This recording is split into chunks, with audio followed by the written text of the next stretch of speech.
Hello hi ನಮಸ್ಕಾರ, ಎಲ್ಲ ಹೇಗಿದ್ದೀರಿ? ಇವತ್ತು ನಾವು ಯಾವುದೇ ಮೈಕ್ರೋ ಓವನ್ ಇಲ್ಲದೆ, ಚೀಸ್ ಇಲ್ಲದೆ ಈಸಿಯಾಗಿ ಮನೆಯಲ್ಲೇ ಮಾಡುವಂಥ ಒಂದು ಡಿಶ್ ತೋರಿಸ್ತಿದ್ದೀವಿ. ಅದಕ್ಕಿಂತ ಮುಂಚೆ ನಮ್ಮ ಚಾನಲ್ಗೆ ಯಾರು ಸಬ್ಸ್ಕ್ರೈಬ್ ಆಗಿ ಹಾಗೆ ಪಕ್ಕದಲ್ಲಿರುವ ಬೆಲ್ ಐಕನ್ ಕೂಡ ಕ್ಲಿಕ್ ಮಾಡಿ. ನೀವು ಹೊರಗಡೆ ಹೋಗಿ ತಿಂದರೆ ತುಂಬ ನಾವು ಎಕ್ಸ್ಪೆನ್ಸಿವ್ ಆಗಿರುವಂಥ ಡಿಶ್ ಇದು. ಬಟ್ ನಾವು ಮನೆಯಲ್ಲಿ ಕಡಿಮೆ ಖರ್ಚಲ್ಲಿ ಈಸಿಯಾಗಿ ಮಾಡೋದು ಹೇಗೆ ಅಂತ ತೋರಿಸ್ತಿದ್ದೀವಿ. ಇವತ್ತು ನಾವು ತೋರಿಸ್ತಿರೋ ಡಿಶ್ಶು ಪಿಜ್ಜಾ. ಬನ್ನಿ ಶುರು ಮಾಡುವ.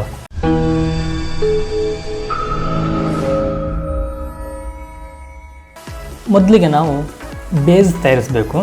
ಅದಕ್ಕೋಸ್ಕರ ಒಂದು ಪಾತ್ರೆಗೆ 1.5 ಕಪ್ನಷ್ಟು ಮೈದಾ ಹಾಕಿ, ಅರ್ಧ ಟೀ ಸ್ಪೂನಷ್ಟು ಸೋಡಾ ಪುಡಿ, ರುಚಿಗೆ ಬೇಕಾಗುವಷ್ಟು ಉಪ್ಪು, 1 ಟೀ ಸ್ಪೂನ್ ಶುಗರ್ ಪೌಡರ್ ಹಾಕಿ ಇದನ್ನು ಚೆನ್ನಾಗಿ ಕಲಸಿ.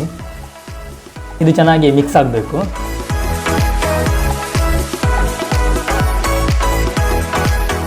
ಈಗ ಇದಕ್ಕೆ 3 ಟೀ ಸ್ಪೂನಷ್ಟು ತುಪ್ಪ ಹಾಕಿ ನಾವು ಚೆನ್ನಾಗಿ ಅದನ್ನ ಮಿಕ್ಸ್ ಮಾಡಬೇಕು.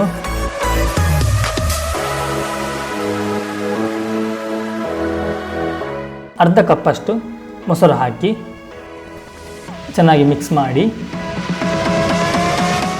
ಈಗ ಇದಕ್ಕೆ ನಾವು ನೀರು ಹಾಕಬೇಕು. ಎಷ್ಟು ಬೇಕಂತ ನೋಡಿ ಅಷ್ಟು ನೀರು ಹಾಕಿ ಕಲಸಿ. ನಾವು ಇದನ್ನು ಚಪಾತಿ ಹಿಟ್ಟಿನಷ್ಟು ದಪ್ಪಕ್ಕೆ ನಾವು ಇದನ್ನು ಕಲಿಸ್ಬೇಕು. ನಾವು ಇದನ್ನ ಚೆನ್ನಾಗಿ ನಾದಬೇಕು. ನಾವು ಇದನ್ನು ಚೆನ್ನಾಗಿ ನಾದೋದ್ರಿಂದ ನಮಗೆ ಚೆನ್ನಾಗಿ ಅಂಟು ಬರುತ್ತೆ.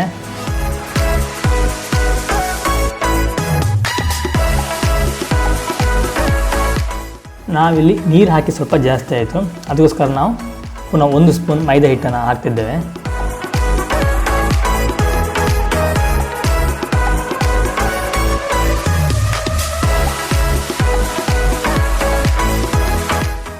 ಇದೀಗ ಈ ರೀತಿ ನಮಗೆ ಕೈಗೂ ಪಾತ್ರಕ್ಕೂ ಅಂಟಬಾರ್ದು ಅಷ್ಟು ನಾವು ಗಟ್ಟಿ ಇದನ್ನ ಕಲಿಸ್ಬೇಕು. ಈಗ ನಾವು ಇದಕ್ಕೆ 1 ಸ್ಪೂನಷ್ಟು ತುಪ್ಪ ಹಾಕ್ತಿದ್ದೇವೆ. ತುಪ್ಪ ಹಾಕಿ ನೀವು ಪುನಃ ಒಮ್ಮೆ ಚೆನ್ನಾಗಿ ನಾದಬೇಕು. ಈಗ ಇದನ್ನು ನಾವು 1 ಗಂಟೆಗಳ ಕಾಲ ಹಾಗೆ ಇಡಬೇಕು. ನಾವೀಗ ಮುಂದೆ ಪ್ರಿಪ್ರೇಷನ್ಗೆ ಹೋಗುವ. ನಾವೀಗ ಒಂದು ಪಾತ್ರೆಗೆ 3 ಸ್ಪೂನಷ್ಟು ತುಪ್ಪ ಹಾಕ್ತಿದ್ದೇವೆ. 1 ಟೇಬಲ್ ಸ್ಪೂನಷ್ಟು ನಾವಕ್ಕೆ ಮೈದಾ ಹಾಕಬೇಕು. ಮೈದಾ ಹಾಕಿ ಗ್ಯಾಪ್ ಕೊಡಬೇಡಿ. ನಾವು ಮೈದಾ ಹಾಕಿದ ಕೂಡಲೇ ನಾವು ಅದನ್ನು ಚೆನ್ನಾಗಿ ಮಿಕ್ಸ್ ಮಾಡಬೇಕು.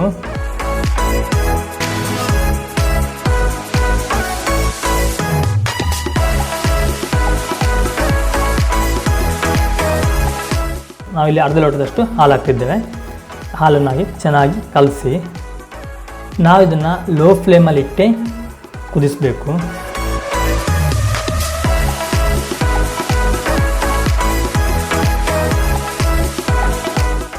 ನೋಡಿ, ಈಗ ಇದು ಇಷ್ಟು ದಪ್ಪ ಆದರೆ ಸಾಕು. ಈಗ ಇದು ತಣ್ಣಗಾದ್ಮೇಲೆ ಅದಿನ್ನೂ ದಪ್ಪ ಆಗುತ್ತೆ. ಬಟ್ ನಾವೀಗ ಇಷ್ಟು ದಪ್ಪ ಆಗೋಗಲಿ. ಈಗ ರುಚಿಗೆ ಎಷ್ಟು ಬೇಕೋ ಅಷ್ಟು ಉಪ್ಪು ಹಾಕಿ ಚೆನ್ನಾಗಿ ಕಲಸಿ.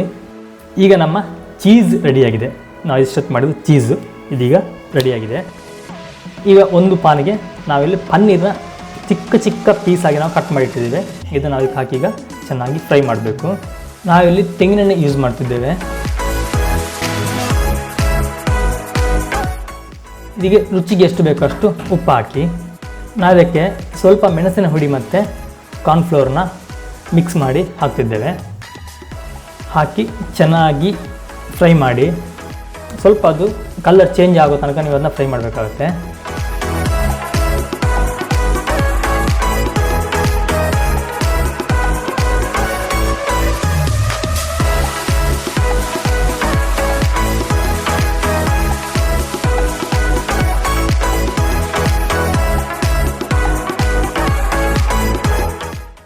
ಇದು ಇಷ್ಟು ಫ್ರೈ ಆದರೆ ಸಾಕು.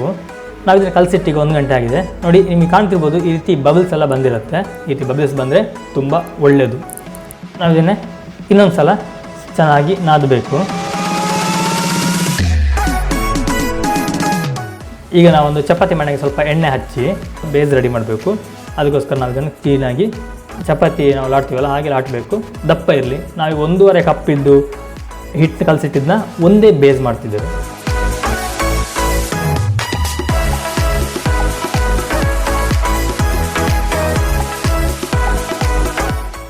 ಈಗ ಬೇಸ್ ರೆಡಿಯಾಗಿದೆ.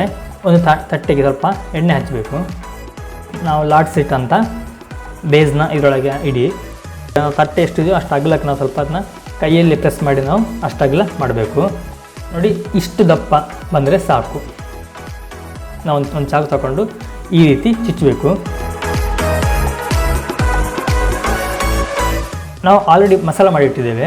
ಈ ಮಸಾಲಕ್ಕೆ 1 ಟೊಮೆಟೊ, ಅರ್ಧ ಈರುಳ್ಳಿ, 4 ಎಸಳು ಬೆಳ್ಳುಳ್ಳಿ ಮತ್ತು ಒಂದು ಸ್ವಲ್ಪ ಶುಂಠಿ ಹಾಕಿ ನಾವು ಇದನ್ನು ಗ್ರೈಂಡ್ ಮಾಡಿ, ನಂತರ ಒಂದು ಪಾನಿಗೆ ಸ್ವಲ್ಪ ಎಣ್ಣೆ ಹಾಕಿ ಈ ಮಸಾಲಾನ ಹಾಕಿ ನಾವು ಅದನ್ನು ಫ್ರೈ ಮಾಡಿ ಇಟ್ಟಿದ್ದೀವಿ. ಈಗ ಈ ಮಸಾಲವನ್ನು ನಾವು ಈ ಬೇಸ್ ಮೇಲೆಲ್ಲ ಸವರಬೇಕು.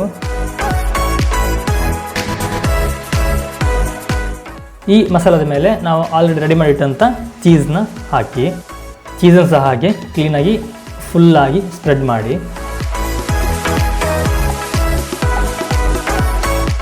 ನಾವು ಇದ್ರ ಮೇಲೆ ಕಟ್ ಮಾಡಿಟ್ಟಂಥ ಕ್ಯಾಪ್ಸಿಕಮ್ ಮತ್ತು ಆನಿಯನ್ನ ಇದ್ರ ಮೇಲೆಲ್ಲ ಹಾಕ್ತಾಯಿದ್ದೇವೆ. ನಿಮಗಿದು ಯಾವ ರೀತಿ ಬೇಕೋ ಆ ರೀತಿ ನೀವು ಡೆಕೋರೇಷನ್ ಥರನೇ ಮಾಡ್ಬೋದು. ಒಂದು ಮೇಲೆ ಒಂದು ಇಡಬೇಡಿ, ಸ್ವಲ್ಪ ಗ್ಯಾಪ್ ಕೊಟ್ಟು ಇಡಿ. ಈಗ ಇದ್ರ ಮೇಲೆ ನಾವು ಫ್ರೈ ಮಾಡಿಟ್ಟಂಥ ಪನ್ನೀರನ್ನು ಹಾಕ್ತಿದ್ದೇವೆ.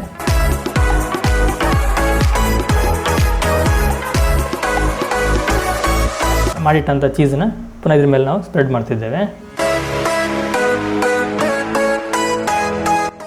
ನಾವೊಂದು ಪಾನ್ ಮೇಲೆ ನಾವು ರೆಡಿ ಮಾಡಿಟ್ಟಂಥ ಪಿಜ್ಜಾವನ್ನು ಇಡಬೇಕು.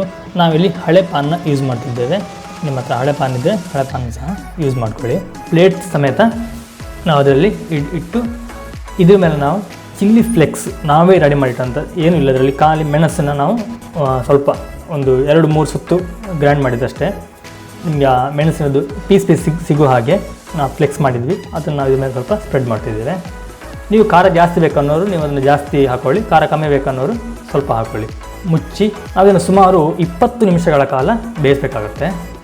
ನೋಡಿ, ಈಗ ಬೆಂದ ನಂತರ ನಾವು ಮೊದಲು ಇಡುವಾಗ ಸ್ವಲ್ಪ ತೆಳ್ಳಗಿತ್ತು, ಬೆಂದ ನಂತರ ಇವಾಗ ಸ್ವಲ್ಪ ಉಬ್ಬಿ ಅದು ದೊಡ್ಡದಾಗಿದೆ. ನಾವು ಮೊದಲೇ ತಟ್ಟೆಗೆ ಎಣ್ಣೆ ಸವರಿರೋದ್ರಿಂದ ಕ್ಲೀನಾಗಿ ಮೇಲ್ಗಡೆ ಎದ್ದು ಬರ್ತಾ ಉಂಟು. ನೋಡಿ, ಕೆಳಗಡೆ ಈ ರೀತಿ ಕಲರ್ ಬರಬೇಕು. ಇನ್ನು ನಾವು ಕಟ್ ಮಾಡಿ ತಿನ್ನುವಂಥದ್ದು. ಟೇಸ್ಟ್ ವೈಸ್ ತುಂಬ ಚೆನ್ನಾಗಿ ಬಂದಿದೆ. ನೋಡಿದ್ರಲ್ಲ, ಇದು ಮನೆಯಲ್ಲೇ ಮಾಡುವಂಥ ಪಿಜ್ಜಾ ರೆಸಿಪಿ. ಈ ರೆಸಿಪಿ ನಿಮಗೆ ಇಷ್ಟ ಆಗಿದೆ ಅಂದ್ಕೊಳ್ತೀನಿ. ಇಷ್ಟ ಆಗಿದರೆ ಒಂದು ಲೈಕ್ ಕೊಡಿ, ಹಾಗೆ ಸಬ್ಸ್ಕ್ರೈಬ್ ಆಗಿ. ನಾನು ಮುಂದಿನ ವಿಡಿಯೋದಲ್ಲಿ ಬರ್ತೀನಿ ಇನ್ನೊಂದು ಇಂಟ್ರೆಸ್ಟಿಂಗ್ ಆಗಿರೋ ರೆಸಿಪಿ ಜೊತೆ. ಅಲ್ಲಿ ತನಕ ಎಲ್ಲರಿಗೂ ನಮಸ್ಕಾರ.